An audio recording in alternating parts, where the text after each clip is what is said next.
Welcome to MKSS உலகம். இன்னைக்கு வந்து இட்லி மாவு வச்சு ஒரு போண்டா ரெசிபி தான் பார்க்க போகிறோம்.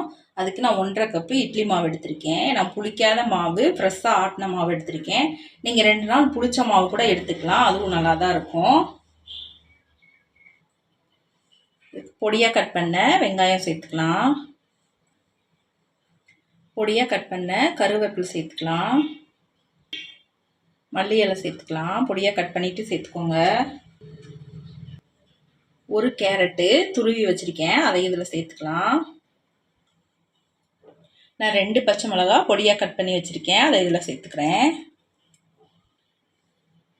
தேவையான அளவு உப்பு சேர்த்துக்கலாம். நான் வந்து இட்லி மாவில் உப்பு சேர்க்கலை. நீங்கள் வந்து உப்பு சேர்த்துருந்தீங்கன்னா பார்த்து சேர்த்துக்கோங்க.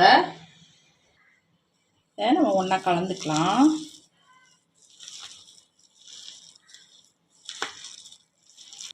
இப்போ நான் தண்ணி எதுவுமே சேர்க்காம நான் வந்து மிக்ஸ் பண்ணிக்கிறேன். தண்ணி தேவைப்பட்டால் மட்டும் நம்ம சேர்த்துக்கலாம்.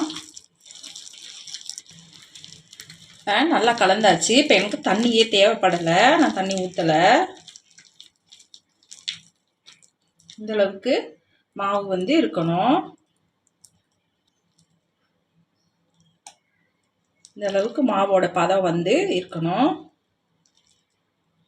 நம்ம போண்டா போடுற மாதிரி இப்படி இருக்கணும். இப்போ அடுப்பில் எண்ணெய் நல்லா காஞ்சிருச்சு. இப்போ நம்ம போண்டா போட்டு எடுத்துக்கலாம். அடுப்பை வந்து மீடியமில் வச்சுக்கோங்க.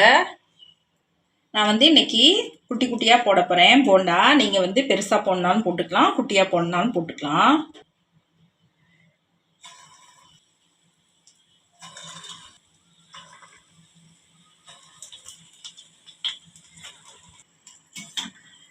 இதை லைட்டாக நம்ம பரட்டி விட்டுக்கலாம்.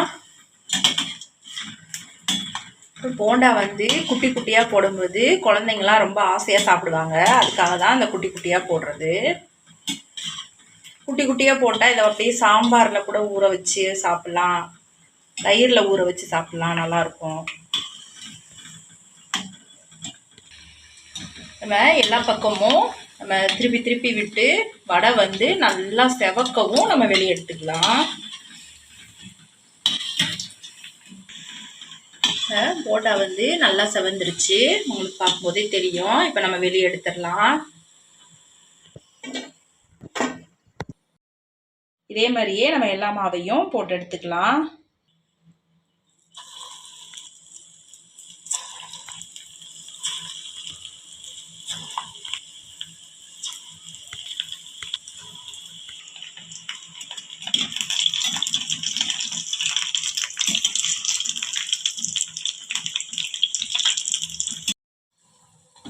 நம்ம எல்லா மாவுமே போட்டு எடுத்துட்டோம். இப்போ நம்ம வீட்டில் இருக்கிற இட்லி மாவே வச்சு நம்ம குழந்தைங்களுக்கு பிடிச்ச மாதிரி குட்டி குட்டியாக போண்டா ரெடி பண்ணிட்டோம். நீங்களும் இதே மாதிரி செஞ்சு சாப்பிட்டு பாருங்கள். நம்ம வீடியோ பிடிச்சிருந்துச்சுன்னா வீடியோவுக்கு ஒரு லைக் பண்ணுங்கள், சப்ஸ்கிரைப் பண்ணி சப்போர்ட் பண்ணுங்கள். அடுத்த வீடியோவில் பார்க்கலாம். நன்றி.